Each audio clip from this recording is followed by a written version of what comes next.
الحمد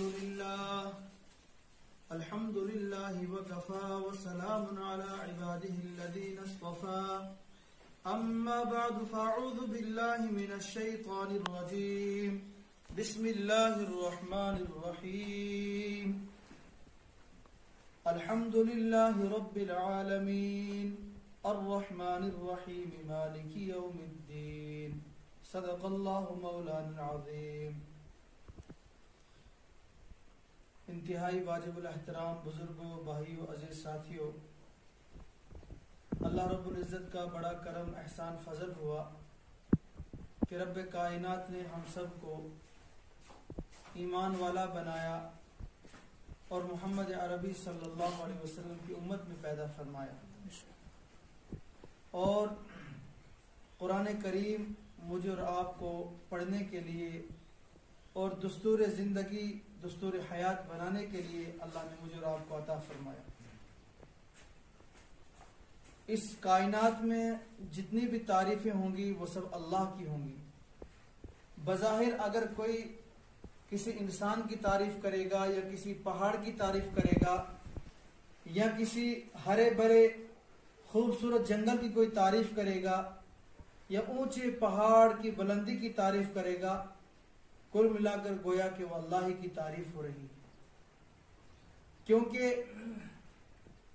الحمدللہ الذی لم یتخذ ولدا ولم یکن له شریک فی الملک وخلق کل شیء فقدرہ تقدیرا. اللہ ہی نے یہ تمام کائنات کو، اس کے ذرے ذرے کو، اس کی خوبصورتی کو، اس کی رانائیوں کو، اس کی سرسبزیوں کو اللہ نے بنایا ہے، اور ان کو دیکھ کر انسان جب تعریف کرتا ہے گویا کہ وہ اللہ کی تعریف ہے. افلا ينظرون الى الابل كيف خلقت. کوئی اونٹ کی بلندی کو اور اونٹ کے بڑے ڈھیل ڈور کو دیکھتا ہے تو انسان حیران اور پریشان ہو جاتا ہے، اور وہ ایک کہنے پر مجبور ہو جاتا ہے کہ کتنی بڑی وہ ذات ہے کہ جس نے اس اونٹ کو بنایا ہے. اور اونٹ اللہ کی قدرت کے شاہکاروں میں سے ایک شاہکار ہے. وَإِلَى الْجِبَالِ كَيْفَ نُصِبَتْ. اللہ انسان جب پہاڑوں کو دیکھتا ہے، ان کی بلندیوں کو دیکھتا ہے، ان کی چوٹیوں کو دیکھتا ہے، اس کی سختیوں کو دیکھتا ہے، تو انسان سوچنے پر مجبور ہو جاتا ہے کہ ضرور بھی ضرور اس پہاڑ کو بھی کوئی بنانے والا ہے. وَإِلَى الْأَرْضِ كَيْفَ سُطِحَتْ. جب وہ یہ بچھا ہوا ایک بچھونا دیکھتا ہے، اس زمین کے فرش کو دیکھتا ہے اور اس کی لمبائی اور چوڑائی کو دیکھتا ہے اور کبھی اس کے ڈھیل ڈھول کو دیکھتا ہے، تو انسان سوچنے پر مجبور ہو جاتا ہے کہ ہے کوئی ذات جس نے اس زمین کو بچھایا ہے، اس کو ہمارے لیے ایک بچھونا بنایا ہے. الحمدللہ رب العالمین. تمام تعریفیں اس اللہ کے لیے ہیں جو سارے جہان کو پالتا ہے، ساری مخلوق کو پالتا ہے. وہ سب کو روزی کھلاتا ہے، کیڑوں مکوڑوں کو وہ روزی کھلاتا ہے، سانپ بچھو کو روزی کھلاتا ہے، کتے اور خنزیر کو وہ روزی کھلاتا ہے، غداروں کو اور نافرمانوں کو وہ روزی کھلاتا ہے، فرما برداروں اور پرہیزگاروں کو وہ روزی کھلاتا ہے. الحمدللہ رب العالمین. تمام تعریفیں اسی مالک کے لیے ہیں جو سارے جہان کا پالنے والا ہے، جو سب کو پالتا ہے. حضرت موسیٰ علیہ السلام نے ایک بہت بڑے پتھر پر اپنا عصا مارا اور اس پتھر کے دو ٹکڑے ہوئے اور پتھر کے درمیان میں سے بیچ میں سے ایک کیڑا نکلا اور کیڑے کے منہ میں سبز پتا نکلا. موسیٰ علیہ السلام پریشان ہو گئے کہ سبحان تیری ذات پاک ہے کہ تو اس پتھر کے اندر جہاں جانے کا کوئی بظاہر راستہ نہیں ہے اور نہ کہیں سے کوئی سوراخ ہے اور نہ کہیں سے کوئی ہوا اور پانی کا راستہ ہے، اللہ تو تیری قدرت کیسی عجیب و غریب ہے کہ تو وہاں بھی اس کیڑے کو روزی پہنچا رہا ہے اور ہری بری روزی پہنچا رہا ہے. الحمدللہ رب العالمین. تمام تعریفیں اس اللہ کے لیے ہیں جو سارے جہان کو پالتا ہے، ساری مخلوق کو پالتا ہے. وَمَا مِن دَابَّةٍ إِلَّا عَلَى اللَّهِ رِزْقُهَا. اس روئے زمین پر جو بھی چوپایا ہے، جو بھی حیوان ہے، سب کی روزی اللہ نے اپنے ذمے لے رکھی ہے. اور انسان تو انسان ہے، اس کی روزی بھی اللہ نے اپنے ذمے لے رکھی ہے. لیکن انسان کی اپنی غلطی ہے کہ انسان یہ کبھی سوچنے پر مجبور ہو جاتا ہے کہ خدا کتن کھانا ہے، کہاں سے خدا کھلائے گا. نعوذ باللہ وہ خدا کی خدائی کو للکارتا ہے۔ اگر آدم علیہ السلام نے اس جنت کے اس گندم کے دانے کو نہ کھایا ہوتا تو شاید ہمیں یہ کمانے کی ضرورت نہیں پڑتی۔ اللہ کی ایک مشیت تھی، ایک تقدیر تھی، ایک فیصلہ تھا، اللہ نے ہمارے مقدر میں یہ لکھا تھا، ایسا ہوا تو ہم آئے۔ پھر آدم علیہ السلام نے سب سے پہلے کھیتی باڑی کا کام کیا، اور پھر اللہ کے حبیب صلی اللہ علیہ وسلم نے فرمایا کہ روزی حلال روزی کمانا نماز کے بعد سب سے بڑا جو فرض ہے وہ حلال روزی کمانا ہے۔ اور قرآن کریم میں اور احادیث میں جگہ جگہ حلال روزی کے بارے میں اللہ رب العزت نے اور اللہ کے حبیب صلی اللہ علیہ وسلم نے تاکیداً بہت تاکید کی ہے کہ حلال روزی کھاؤ، حلال روزی کو تلاش کرو۔ سورہ جمعہ کو جب ہم پڑھتے ہیں یا ایھا الذین آمنوا اذا نودی للصلاۃ من یوم الجمعہ فاسعوا الی ذکر اللہ، ایمان والو جب جمعہ کے دن جمعہ کی اذان دی جائے فاسعوا الی ذکر اللہ، اب کاروبار کو کھیتی باڑی کو اپنے کاموں سے فارغ ہو کر فوراً اللہ کے ذکر کی طرف دوڑ پڑو۔ وذروا البیع، خرید و فروخت کو چھوڑ دو، تجارت کو چھوڑ دو، مزدور مزدوری کو چھوڑ دے، کھیتی کرنے والا کھیتی کو چھوڑ دے، کسان اپنے ہل کو وہیں ڈال دے، دوڑ پڑے اللہ کے ذکر کی طرف، اللہ کے گھر کی طرف۔ فاسعوا الی ذکر اللہ وذروا البیع ذالکم خیر لکم ان کنتم تعلمون فاذا قضیت الصلاۃ فانتشروا فی الارض وابتغوا من فضل اللہ۔ ایمان والو جب جمعہ تم پڑھ لو، جمعہ کی نماز سے فارغ ہو جاؤ، فانتشروا فی الارض، اب زمین میں پھیل جاؤ، وابتغوا من فضل اللہ، اللہ کی روزی کو تلاش کرو، اللہ کے فضل کو تلاش کرو۔ الحمدللہ رب العالمین، تمام تعریفیں اس اللہ کے لیے ہیں جو سارے جہان کو پالتا ہے۔ حضرت سلیمان علیہ السلام اللہ کے برگزیدہ پیغمبر بھی ہیں اور بادشاہ بھی ہیں۔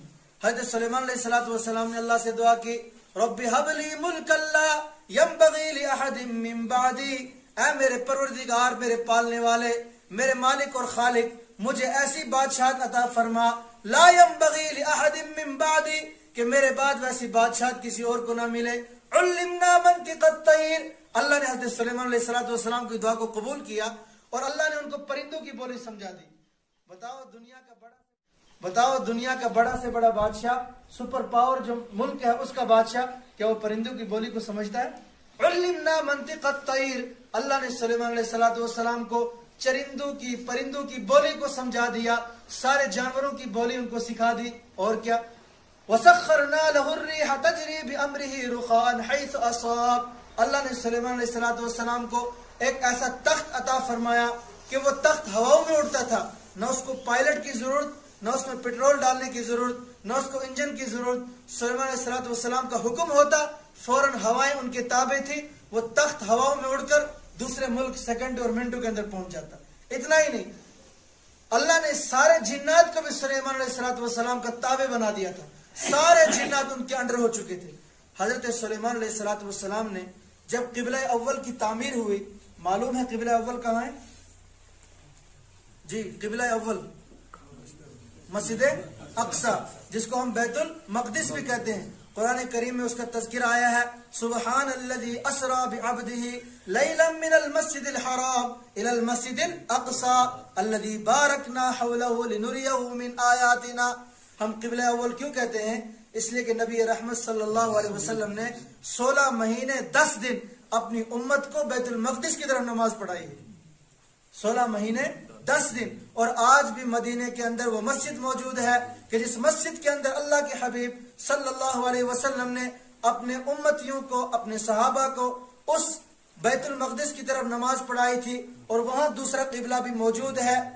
قد نرى تقلب وجهك في السماء فلنولينك قبلة ترضاها، اے رحمت دو عالم صلی اللہ علیہ وسلم، اے میرے مدنی، میرے پیارے، قد نرى تقلب وجهك في السماء، آپ بار بار آسمان کی طرف نگاہ ڈالتے ہیں لیکن زبان سے کچھ کہتے، اے میرے محبوب مجھے معلوم ہے آپ کے دل کے اندر خواہش ہے، قد نرى تقلب وجهك في السماء فلنولينك قبلة ترضاها، آپ کبھی نماز کے اندر ہی اوپر دیکھتے ہیں کہ اوپر سے کوئی حکم آئے اور ہم پھر بیت اللہ کی طرف رخ کر کے نماز پڑھیں۔ فَلَنُوَلِّيَنَّكَ قِبْلَةً تَرْضَاهَا، اے میرے مدنی، میں نے آپ کو وہی قبلہ عطا فرما دیا۔ فَوَلِّ وَجْهَكَ شَطْرَ الْمَسْجِدِ الْحَرَامِ، لہذا آج کے بعد مسجد حرام کی طرف آپ نماز پڑھنا۔ وہ مسجد القبلتین آج بھی موجود ہے. رحمت دو عالم صلی اللہ علیہ وسلم عصر کی نماز پڑھا رہے تھے اور آپ نے 2 رکعتیں بیت المقدس کی طرف پڑھائی. فوراً نمازی کے اندر حکم آیا, آپ اسی کے اندر گھوم گئے اور آپ نے دوسری 2 رکعتیں بیت اللہ کی طرف رخ کر کے آپ نے نماز پڑھائی. خیر بات دور چلی گئی.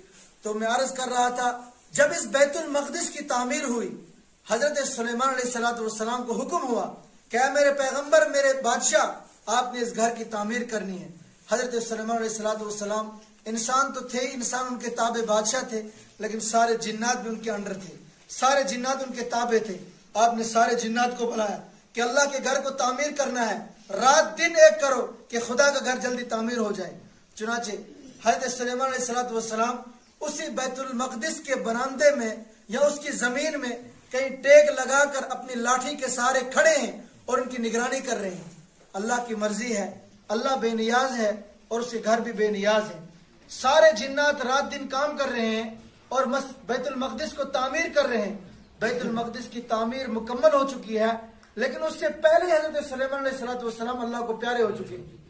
لیکن جنات کو معلوم, حضرت سلیمان علیہ السلام جس آسا پر ٹیک لگا کر اس طرح کھڑے تھے, اس آسا کو دیمک لگی, دیمک نے اس کو چاٹ کے ختم کیا. اب وہ جب آسا ٹوٹا تو سلیمان علیہ السلام بھی نیچے گر گئے. اب جنات کہہ رہے ہیں, اللہ کانوا یعلمون الغیب ما لبثوا فی العذاب المہین, کاش ہمیں بھی غیب کا کچھ علم ہوتا تو ہم اتنے مصیبت اور مشقت میں نہ پڑے ہوتے, آہستہ آہستہ کام کرتے. ہم تو سوچ رہے تھے کہ ہمیں دیکھ رہا ہے اور ہماری نگرانی کر رہا ہے, ہم نے رات دن کو بھی نہیں دیکھا, رات دن ایک کر کے اللہ کے گھر کی تعمیر کی. کاش ہمیں پتا ہوتا کہ اس کی روح پرواز ہو چکی ہے, ہم اتنی محنت اور مشقت رات دن ایک نہ کرتے. اللہ کا گھر بنانا تھا لیکن آرام سے کام کرتے. یہی سلیمان علیہ السلام بات آئی تھی الحمدللہ رب العالمین سے. حضرت سلیمان علیہ السلام کو پرندوں کی بولی بھی سمجھتے ہیں, گھوڑوں کی بولی بھی سمجھتے ہیں, گدھوں کی بولی کو بھی سمجھتے ہیں. سارے جنات ان کے تابع ہیں, ساری ہوائیں ان کے انڈر میں ہیں, سارے انسان بھی ان کے انڈر میں ہیں. ان کے دل میں ایک خیال آیا کہ اے میرے مالک, اے خالق اور رازق, آپ روزانہ اپنے بندوں کو روزی کھلاتے ہیں, روزانہ اپنے بندوں کو کھلاتے ہیں, کبھی ایک موقع مجھے بھی دیجئے کہ آپ کے بندوں کو ایک دن میں کھلاؤں, آپ کی مخلوق کو ایک دن میں دعوت کروں. حضرت سلیمان علیہ السلام نے اپنے مالک سے عرض کی. اوپر سے جواب آیا کہ اے میرے سلیمان, یہ آپ کے بس کی بات نہیں ہے, یہ میں ہوں رازق اور خالق جو اپنے بندوں تک, رب میں ہوں جو سب کو پہنچاتا ہوں روزی, آپ کے بس کی بات نہیں. لیکن حضرت موسیٰ علیہ السلام نے بھی تو اپنے مالک کے سامنے یہ عرض کی تھی, رب ارنی انظر الیک, اے میرے پروردگار میں تجھے دیکھنا چاہتا ہوں, آپ کا دیدار کرنا چاہتا ہوں. اللہ نے کہا تھا موسیٰ لن ترانی, تم مجھے ہرگز دیکھ. لیکن موسیٰ علیہ السلام نے پھر دعا کی. اللہ نے کہا آ جاؤ میرے پیغمبر, فلانے پہاڑ پر میں اپنی تجلی ڈالوں گا, اگر اس تجلی کو آپ نے سہ لیا گویا کہ آپ کو میرا دیدار ہو جائے گا. اللہ نے جب اپنے نور کی تجلی اس پہاڑ پر ڈالی, فخر موسیٰ صعقا, موسیٰ علیہ السلام 70,000 پردوں کے درمیان جو اللہ کی تجلی تھی اس کو برداشت نہیں کر پائے اور بے ہوش ہو کر گر پڑے کہ اللہ تیری ذات پاک ہے, تجھے کوئی نہیں دیکھ سکتا. لیکن کیا وہ سما ہوگا کہ جب میں اور آپ, اللہ ایسا کرے, ہمارے والدین, ہمارے آبا و اجداد کہ جو کلمہ پڑھ کر اس دنیا سے رخصت ہو گئے, کیسا وہ سما ہوگا کہ جب جنت کے اندر اپنا مالک, ہمارا پروردگار, ہمارا خالق مجھے اور آپ کو اپنا دیدار کرائے گا اور درمیان میں کوئی پردہ نہیں ہوگا. اللہ کرے ایسے حالات بنے ہمارے لیے, ہم توبہ کی موت ہمیں نصیب ہو جائے, کلمے کی موت ہمیں نصیب ہو جائے, ایمان کی موت نصیب ہو جائے. تو میں عرض کر رہا تھا سلیمان علیہ السلام بھی اسی طرح عرض کر رہے ہیں, اللہ ایک موقع دے دیجئے, ایسی میری بادشاہ, کیوں نہیں میں ایک دن تیرے بندوں کو, تیری مخلوق کو کھانا کھلا سکتا ہوں. اللہ نے کہا آجا میرے بندے, اگر ہے ہمت آجا میدان میں. چنانچہ سارے جنات کو انہیں آرڈر کر دیا اور سارے انسانوں کو آرڈر کر دیا, اور کسی بہت بڑے سمندر کے کنارے پر ایک, جہاں تک نظر نہیں ٹھہرتی تھی, اتنے بڑے ایک میدان کا انہوں نے انتخاب کیا اور 2 مہینے لگاتار کھانا بناتے گئے. بڑی بڑی دیگیں چڑھی, سارا میدان جب بھر گیا کھانوں سے, دیگوں سے بھر گیا, اب ہاتھ اٹھایا, اللہ دعوت مکمل ہو چکی ہے, کھانا بن چکا ہے, اپنی مخلوق کو بھیج دیجیے. ہائے, اللہ رب العزت نے اسی سمندر سے ایک مچھلی کو ظاہر کیا اور اس مچھلی نے ایک ہی لقمے کے اندر اس سارے کھانے کو کھا لیا. فوراً سلیمان علیہ السلام بے ہوش ہو گئے اور سجدے میں پڑ گئے. کہا سمجھ آئی میرے پیغمبر سلیمان، اتنا روزانہ میں اس اکیلی مچھلی کو 3 لقمے کھلاتا ہوں اور کروڑوں اور کھربوں ایسی مچھلیاں ہیں جو اس سمندر کے اندر ہے، ابھی تو ایک مچھلی کا 1 لقمہ بھی تجھے نہیں بنا. الحمدللہ رب العالمین. تمام تعریفیں اس اللہ کے لیے ہیں جو سارے جہان کو پالتا ہے، ساری مخلوق کو پالتا ہے، سارے عالموں کو پالتا ہے.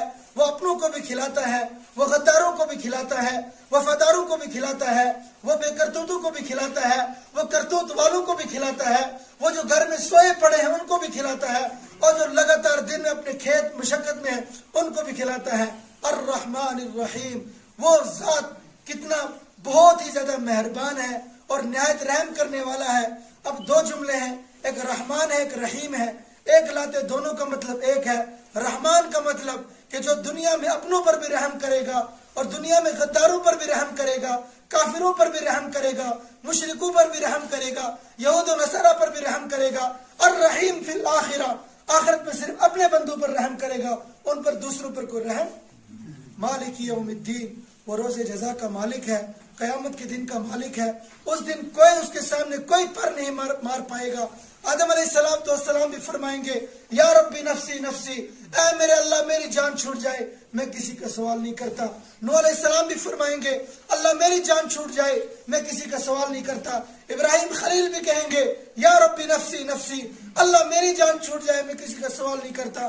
پھر بتاؤ میرے بزرگوں، بتاؤ میرے بھائیوں، آج کل کے زمانے میں یا اس سے پہلے ہمارے اس علاقے میں یا کہیں بھی کچھ اللہ کے بندے ایسے بھی آتے تھے، کہتے مجھے نیاز دے دو، قیامت کے دن میرا دامن پکڑنا میں تمہیں پار کرا دوں گا. منزل الذی یشفع عنده الا باذنہ. ہے کوئی جو اس اللہ کے سامنے پر مار سکے؟ ہے کوئی اس کے سامنے سفارش کر سکے؟ ہے کوئی اس کے سامنے جو بول سکے؟ کوئی نہیں بول سکتا. اس لیے کہ مالک یوم الدین، روز جزا کا مالک وہ خود اللہ ہے. اس دن اسی نے فیصلہ کرنا ہے، کوئی اور اس کے فیصلے میں کوئی شریک. بڑی خوش قسمت پانی لگا. خیر، سورہ فاتحہ کی 3-4 آیتیں میں نے اور آپ نے سنی. اللہ ہمیں موقع دے پھر انشاءاللہ قرآن کو اللہ پڑھنے کا، اس کو سمجھنے کا اللہ مجھے اور آپ کو موقع دے. آج ہماری اس مسجد میں ایک نکاح کی مجلس بھی قائم کی گئی ہے. مبارکباد ہو چاچا عبدالغنی صاحب کو کہ ان کی 2 بچیوں کا آج نکاح ہے. اور بچیوں کا نکاح اللہ کی ایک رحمت ہوتی ہے اور اس ایک ایمان کی تکمیل ہوتی ہے. اور بچیوں کا بوجھ اپنے والدین پر بوجھ تو نہیں ہے، لیکن اپنے والدین کے ذمہ ان بچیوں کی عزت، ان کی پرورش اور ان بچوں کے اچھے اخلاق بنانا، ان کی تربیت کرنا، یہ والدین کی ایک ذمہ داری ہوتی ہے. اور اس والد کے ذمہ بچوں کا ایک بہت ہی زیادہ ایک حقوق ہے جو حق میں اور آپ ادا نہیں کرتے. اللہ مجھے اور آپ کو ان حقوق کی ادائیگی کی توفیق عطا فرمائے. بچیوں کا نکاح ہے، اسی حوالے سے ایک بات ذہن میں آئی کہ اسلام کے اندر نکاح بہت ہی آسان ہے. شریعت کے اندر سب سے جو اہم عبادت ہے وہ نکاح جو ہے عبادت ہے. کیا ہے؟ اور سب سے آسان عبادت ہے.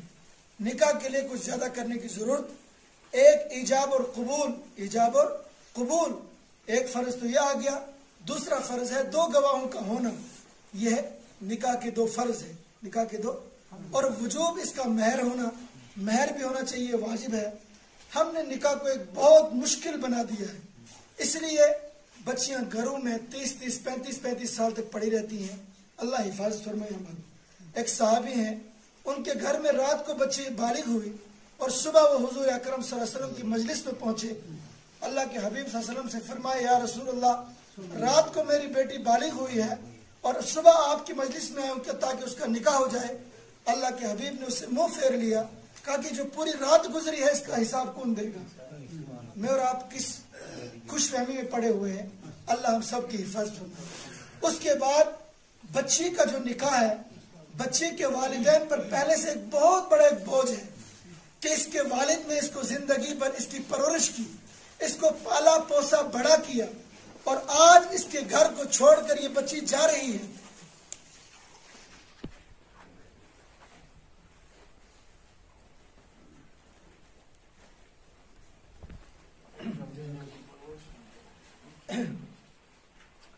یہ بچی آج اپنے والدین کے گھر کو چھوڑ کے جا رہی ہے. اس والد کے سر پر گویا کہ اس کے گھر سے آج جنازہ نکل رہا ہے، اور میں اور آپ اس بچی کے گھر میں بیٹھ کے مرغ اور پلاؤ کھائیں، اس سے ہم طرح طرح کے کھانے مانگیں. یہ سراسر ظلم ہے، اور بہت ہی بڑا ظلم ہے کہ اس ظلم کی کوئی انتہا نہیں ہے. خدا کی بارگاہ میں اس کی کوئی معافی نہیں. پہلے سے اس بچی کو پڑھایا، اس کو بڑھایا، اس کی پرورش کی، اور آج اب اس کے گھر سے ایک جنازہ گویا نکل رہا ہے جنازہ. بتاؤ یہ خوشی کا موقع ہے اس کے والد کے لیے کہ غمی کا موقع ہے؟ اور غمی کے موقع پر ہم اس سے دعوتیں مانگیں کہ اس کی ہیلپ کریں. لہٰذا اللہ کے نبی صلی اللہ علیہ وسلم نے فرمایا کہ نکاح کو آسان بناؤ، زنا کو مشکل بناؤ. اللہ کے حبیب نے کیا فرمایا؟ نکاح کو آسان کرو اور زنا کو مشکل بناؤ. نکاح کو آسان کرنے کا مطلب یہ ہے اس میں جو خرافات ہیں، جیسے بارات ہے، اسلام کے اندر بارات کا کوئی بھی تصور نہیں. بتاؤ اس کائنات کی جو ماں ہے، اس کائنات کی امت کی عورتوں کی جو ماں ہے، سردار ہے، وہ ہے کون؟ وہ فاطمہ سیدۃ نساء اہل الجنہ، جنت کی عورتوں کی سردار مائی فاطمہ ہے. پتہ ہے کون ہے فاطمہ؟ کہ جس کے بارات میں جنت کی حوریں اترنے کے لیے تیار ہیں، اور جس کے نکاح میں جنت کے کھانے اترنے کے لیے تیار ہیں. بتاؤ فاطمہ کے نکاح میں کتنے باراتی تھے، اور رسول اکرم صلی اللہ علیہ وسلم نے کتنے لوگوں کو دعوت کی تھی؟ کہیں ہمیں نہیں ملے گا. آپ نے خود نکاح پڑھا اپنی بچی کا، اور فرمایا جاؤ فاطمہ کو علی کے گھر میں پہنچا دو. اللہ کے حبیب نے فرمایا میں شام کو آؤں گا. تو پتہ چلا کہ جو بچی والا ہے اس پر ظلم نہیں ہونا چاہیے، چاہے وہ امیر ہو یا غریب ہو. وہ بات کی بات ہے. اسلام میں بارات کا کوئی تصور، اسلام میں داج کا کوئی تصور، ہاں اسلام میں وراثت کا تصور ہے کہ بچے کو اس کا حق ادا کرو. جس طرح تم جب حصے کرتے ہو زمین کے اندر، مال منقولہ اور غیر منقولہ کے اندر، جس طرح تم بچے کا حصہ دیتے ہو، وہ بچی کس کی؟ وہ بھی تو تیری، وہ حرام کی تو نہیں ہے، اس کو بھی تم حصہ ادا کرو. اللہ کے حبیب نے فرمایا بہت سارے لوگ قیامت کے دن آئیں گے اللہ کے دربار میں، بہت زیادہ تہجد پڑے ہوں گے، لمبی لمبی تلاوتیں کی ہوں گی، راتوں کو اللہ کے دربار میں کھڑے ہوں گے، اور حج بھی کیے ہوں گے، عمرے بھی کیے ہوں گے، لیکن خدا کے دربار میں ان کی جہنم کا فیصلہ ہو جائے گا. پوچھا کہ اللہ کے رسول صلی اللہ علیہ وسلم کیوں؟ فرمایا نے اپنے بچوں کا حصہ مارا ہوگا، بچوں کا حق مارا ہوگا. ہماری دعائیں بھی اس لیے قبول نہیں ہوتی، ہمارے خاندانی جھگڑے بھی اس لیے ہیں ہم نے عورتوں پر بہت ظلم کیا. پہلے عورت ہمارے گھر میں بچی تھی یا ماں کی شکل میں تھی، ماں کی کسی نے خدمت نہیں کی، ان کا دل دکھایا، ان کو نوکروں کی طرح رکھا. پھر اپنی بہنیں تھیں ان کا حق ادا نہیں کیا. گھر میں جب بیویاں آئی ان کے بھی ہم نے حقوق نہیں ادا کیے. تو ہر طرف سے ہم نے عورتوں پر سراسر ظلم کیا. اللہ ہم سب کو اس ظلم سے بچائے. لہٰذا ہم نے نکاح کو آسان کرنا ہے. کیا کریں گے؟ نکاح کو آسان کریں گے. رسول اللہ صلی اللہ علیہ وسلم نے فرمایا اعلنوا هذا النکاح، اعلنوا هذا النکاح، نکاح کو اعلانیہ طور پہ کرو، نکاح کو اعلانیہ کیا کرو. واجعلوها فی المساجد، اور مسجدوں میں نکاح کیا کرو. حدیث کے الفاظ ہیں. اب بہت سارے لوگ کہتے ہیں مسجد میں نکاح پہنے، یہ وال پہنے، وہیں کیا پہنے؟ اللہ کے نبی فرما رہے اعلنوا هذا النکاح واجعلوها فی المساجد، نکاح کو اعلانیہ کرو اور ان کو مسجدوں میں منعقد کرو. فرمایا کیا ہوگا؟ کہ اس سے برکتیں آئیں گی، بہت سارے خرافات سے بچ جائیں گے. جب نکاح کا معاملہ گھر میں آتا ہے وہاں فوٹوگرافی بھی ہوتی ہے، وہاں پھر پتہ نہیں کون کون سی رسمیں ہوتی ہیں. وہ سرما لگانے والی ایک الگ رسم ہے، وہ جہنم کی آگ. وہ سرما نہیں لگواتا بیچارہ، بلکہ جہنم کی لاٹھیاں اپنی اس آنکھوں میں ڈالتا ہے. اور بہت ساری خرافات ہیں، ان سے ہم بچ جاتے ہیں. مسجد کے اندر کوئی خرافات نہیں ہوگی. نکاح کو آسان کرو، اور اس وقت اگر ہو سکے، اگر ہمت ہو، شوہر تقسیم کرو. وہ بھی نہیں تب بھی نکاح ہو جائے گا. شوہر نہیں تقسیم کرو گے، کھانا نہیں کھلاؤ گے، تب بھی نکاح ہو جائے گا. نکاح کو آسان کرو. رسول اللہ صلی اللہ علیہ وسلم نے فرمایا کہ ایسر، کہ سب سے زیادہ برکت والا نکاح وہ ہے کہ جس کے اندر خرچہ کم ہو، اور سب سے زیادہ بے برکت نکاح وہ ہے جس کے اندر خرچے زیادہ ہوں. پھر میں اور آپ دیکھتے ہیں کہ زیادہ خرچے والے نکاح کم ہی دن رہتے، وہ زیادہ دن رہتے. اللہ ہم سب کی حفاظت فرمائے. تو وقت ہو چکا ہے، جو گواہ ہے اور وکیل ہے وہ آگے آ جائے، اور بچی کے جو سرپرست ہے وہ بھی آگے آ جائے. نماز پڑھو، اس کے بعد ہو جائے. دیکھتے تھے نماز سے ابھی ٹائم ہو گیا نماز کا، واٹس ایپ فون کر نماز ادا کر لو، اس کے بعد ٹھیک ہے.